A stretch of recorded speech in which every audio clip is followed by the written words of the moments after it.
Pessoal, olha só, antes de nada, nós temos até 10 para as 9 para ficar aqui, tá bom? Olha só, nós estamos, então, no Jardim das Oliveiras, ok? Ou também conhecido como Getsemane. E o que aconteceu aqui, não é? Bem, o Jardim das Oliveiras é aquele bom, bonito e barato, tá bom? Porque nós temos o jardim, que nunca saiu do local, geograficamente, continua sendo o Jardim das Oliveiras.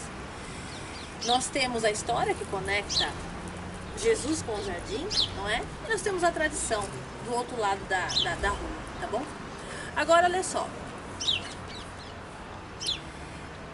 Jesus chegou no jardim na quinta-feira à noite com seus 3 discípulos, Pedro, Tiago e João. E chegou no jardim, Jesus pediu para os discípulos que orassem com ele, não é? E o que os discípulos fizeram? Dormiram, não é? E Jesus disse, olha, vocês nem sequer uma hora puderam vigiar comigo. E Jesus então foi orar, não é? A Bíblia não fala quanto tempo Jesus Cristo esteve orando.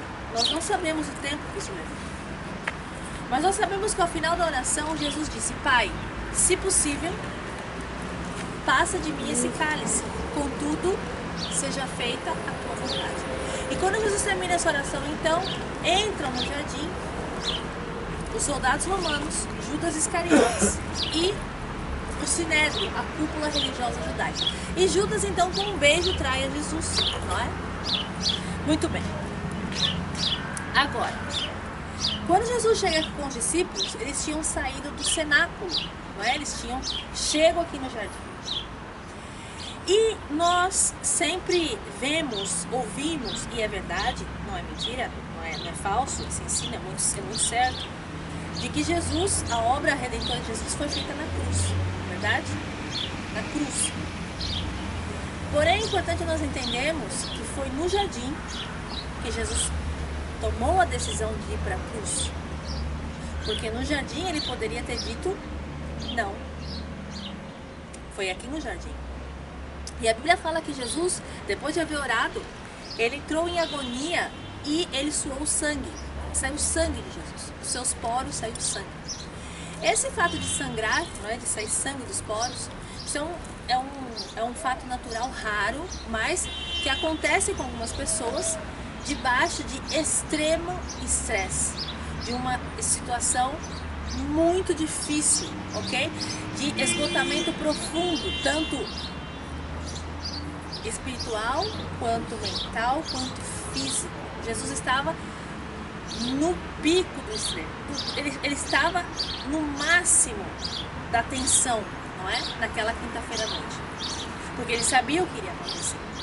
Agora, Getsemane significa prensa de azeite. Porque nós estamos no Jardim das Oliveiras. Vocês estão vendo várias oliveiras. Inclusive, vocês estão vendo as azeitonas, está cheio de azeitona no pé, não é? Muito bem, tem uma azeitona, olha só. Ok? Olha só, uma azeitona. Gente, o que se faz da azeitona? O azeite de oliva. O azeite, não é? Muito bem. Agora, olha só. No Getsemane tinha uma prensa de azeite, não é? Então, para você fazer, para você obter o azeite, você tem que esmagar a azeitona. E então se separa a água do óleo, do azeite da azeitona, ok? Essa primeira prensa da azeitona sai o azeite puro de oliva, que nós conhecemos como azeite virgem, ok? E esse azeite era dedicado ao templo. Lembre-se que o templo ficava ali em cima, ok? Então esse azeite era levado para o templo para que pudesse ser aceso o candelabro. Esse azeite, ninguém podia tocar nesse azeite, ok? Era o primeiro azeite, era o azeite puro. Então olha só, o primeiro sangue que sai de Jesus, ele sai no Jardim das Oliveiras. Ele não é retirado por Roma na base da tortura. Jesus mesmo aqui, ele foi prensado pelo nosso pecado, pela decisão, pelo peso, por aquilo que ele sabia que ele iria passar. Porque apenas ele poderia fazer aquilo que ele teria que fazer, não é? Então ele foi prensado. Muito bem.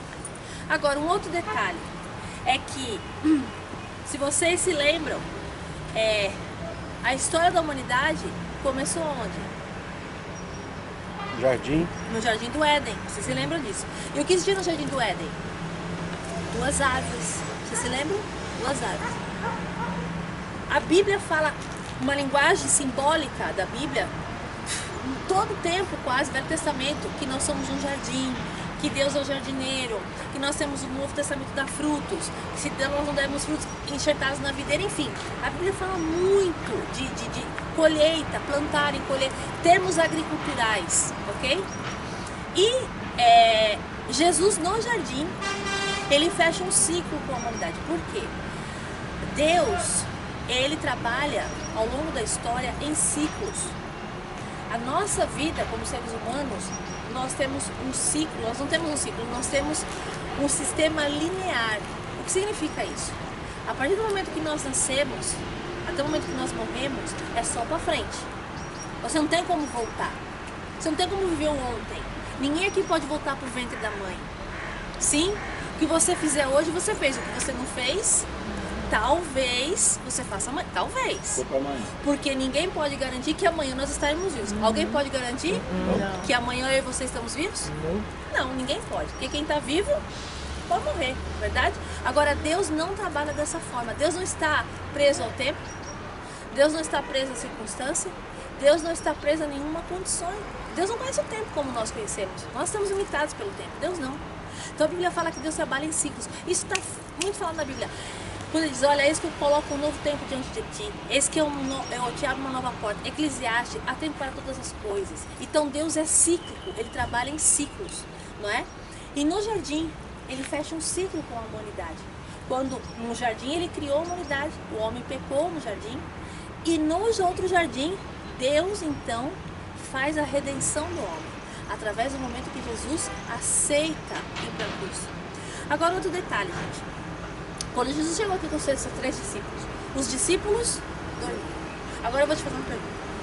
Jesus no pior momento da sua vida, os discípulos que andaram com ele todo o tempo, em vez de estarem com ele ali junto, dando força, o que eles fazem? Dormem, abandonam. Então olha só, outra coisa que eu vejo no jardim é que nos momentos mais difíceis da nossa vida, você pode ver na sua vida, estamos nós e Deus. Nós e Deus. Ainda que nós tenhamos companhia, muitas vezes as companhias não são efetivas na nossa vida, elas não nos ajudam.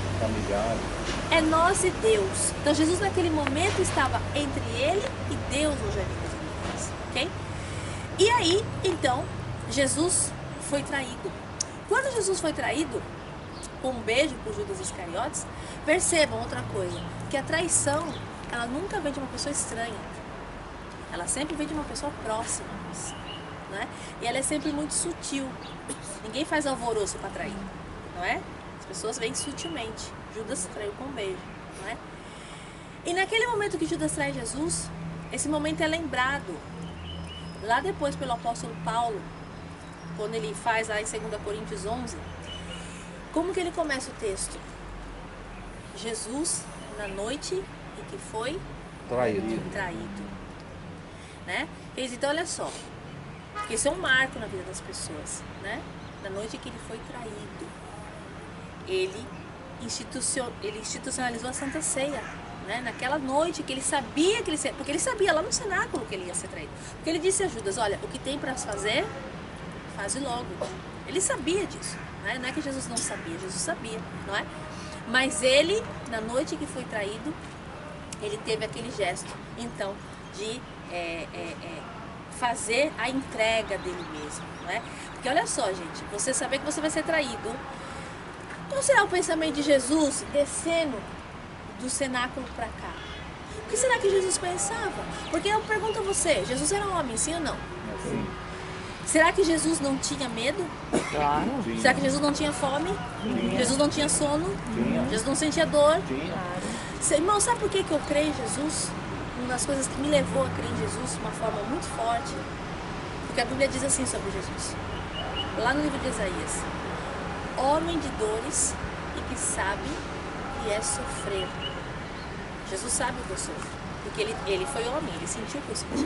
Mas se ele fosse apenas Deus, mas ele é um ser superior, então ele não sabe o que eu estou sentindo. Não, mas ele sabia o que eu estava sentindo. Na pele. Exatamente. Então, a traição doeu nele também, vocês concordam comigo? Com certeza. Agora imagine você, saber de antemão que você vai ser traído. Então, na descida, será que Jesus não pensou, meu Deus, será que vale a pena eu ir para a cruz? Será que vale a pena? Será que esse povo merece? Predestinado, Né? Será que esse povo merece que eu vá para a cruz? Eu vou ser traído. Lá embaixo eu vou ser traído. Ele já estava sabendo. A gente não sabe. Pega a gente de surpresa, sim ou não? Mas Jesus sabia. Não é? Por isso que o apóstolo fala, por isso que ele fala, olha, Jesus fala, aprendei de mim, que sou manso e humilde de coração. Né? Porque são nesses momentos que nós temos que olhar para o caráter de Jesus. Quando nós somos traídos, enganados, enfim. Como que Jesus atuou? É fácil? É lógico que não. Chamou de amigo. É óbvio que não. Quem é que quer ser traído? Vocês querem? Ninguém quer. É só uma pergunta óbvia, não é? Mas são coisas que acontecem na vida? São coisas que acontecem na vida. E muitas vezes, quantos casos vocês conhecem de pessoas que são traídas, que as pessoas demoram anos para recuperar daquilo, né? As pessoas tomam aquilo tão difícil, né? Que as pessoas se trancam, se fecham, ficam feridas, não é? Por quê? Porque a pessoa fica traumatizada. Então ela acha que depois daquilo todo mundo vai trair. E não é sempre assim, não é bem assim, não é? É que realmente passou por uma situação muito difícil. Então, Jesus daqui é levado para a casa de Caifás, que é o próximo local que nós vamos. Então é importante você ver a nossa cronologia, tá bom? A única coisa que nós vamos fazer depois é o cenáculo, mas Jesus sai do jardim e é levado para a casa de Caifás. Muito bem. Agora eu quero falar um pouquinho com você a respeito da oliveira. A oliveira é uma árvore bíblica. A primeira menção da oliveira, onde está? A primeira vez que aparece a oliveira na Bíblia, vocês sabem. Noé. Com Noé, quando a pombinha traz o ramo, Traz que abaixou as águas do dilúvio, não é? Agora veja só, gente. Muitas citações. Eu gosto muito de Davi, Salmo 52:8. Que eu possa ser sempre como a oliveira verde na casa de meu pai. Ok? Por quê? A oliveira, perceba, ela está sempre verde, não é? Sempre verde. E a oliveira... Noé. Oi? Noé, É. Ah, não é. E a oliveira, ela tem uma propriedade. Ela se auto-renova. Vocês vão ver ali, aqui não tem nenhuma oliveira, mas vocês vão ver que o galinho dela, quando cai, no pé dela vai nascer um novo raminho. É o que Paulo fala lá depois no livro de Romanos, nós somos enxertados na oliveira. Não é? Nós somos enxertados na videira, mas nós somos enxertados na árvore. É exatamente isso. Então desse enxerto sai um novo broto, um ramo, tá bom? E ela se auto-renova. Como nós sabemos a idade da oliveira? Pela grossura do tronco. Quanto mais grosso, mais velha. Quanto mais fino, mais nova, ok? E a oliveira pode chegar a 2, 3 mil anos, uma oliveira, ok? E ela, dentro do judaísmo, o judaísmo usa muito, vocês viram aí muitas, em todos os lugares que vocês vão, vocês viram muitas brochinhos, muitos corantinhos, muita pulseirinha com a árvore. Viram ou não viram? Sim. Essa árvore é a árvore da vida, ok? Onde tudo começou, onde está o fruto. Lá em Apocalipse diz, aquele que vencer, eu darei de comer do fruto da árvore da vida, tá bom? Então, a oliveira, não é? A árvore, ela tem essa simbologia dentro do judaísmo, da árvore da vida. Por isso que ela está simbolizada em muitas coisas, ok? E, como eu disse para vocês, da oliveira se faz o azeite. Agora, para que se usava o azeite? Primeiro, para o templo. O segundo azeite era para unção de reis e sacerdotes. O terceiro azeite era para unguento, para ungir as feridas, não é? Lá o Novo Testamento fala muito disso. Isaías 55 fala das chagas não espremidas, do unguento que não foi passado. Unguento simboliza o quê? Cura, né? Alguém aqui já teve furúnculo? Como que você expurga o furúnculo? Com unguento, né? Coloca quente, né? Você coloca algo quente e aí ele vai expurgando, não é? E dói muito, né? Dói demais. E o quarto era para quê? Para usar como combustível, lamparina de azeite, né? Eles tinham uma lamparina, punham um pavio e queimava esse pavio. Vocês se lembram da parábola do quê? Das 10 virgens, ok? Exatamente isso, tá? Então, a oliveira era muito necessária naquela época. E hoje, vocês sabem para que se usa a azeitona em Israel? A sua produção máxima? Combustível. Cosmética. Se faz sabão da oliveira, da azeitona, tá bom? Porque ela é muito gordurosa, tá? Então, a hora que vocês pegarem a azeitona, vocês vão ver quando vocês apertam ela, imediatamente sai dela o azeite, tá? Então, é isso que era usado a oliveira. Então, gente, esse é o Jardim das Oliveiras, ou então Getsemane, tá bom? Naquela noite, então, que Jesus chegou aqui e ele aconteceu tudo isso que aconteceu, tá? Agora, hoje, vocês viram que tem dois lados do jardim, não é? Tem aqui, tem um lado que está a Igreja Católica, tudo isso pertence à Igreja Católica. Esse lado que nós estamos aqui é um lado separado, você precisa ter um horário marcado, nós temos um tempo específico para ficar aqui, não é todos os grupos que vêm aqui, tá bom? A maioria dos grupos vão do outro lado. E o jardim, como eu falei para vocês, é uma coisa só, era uma coisa só. Hoje tem aquela rua que divide aqui no meio que vocês viram, mas no passado tudo isso daqui era uma coisa só. Agora, gente, independentemente disso, o jardim continua sendo o Jardim das Oliveiras, não mudou de local, tá? Então, realmente, Jesus Cristo esteve nesse jardim naquela noite, tá? Então, você está no mesmo local que Jesus Cristo esteve.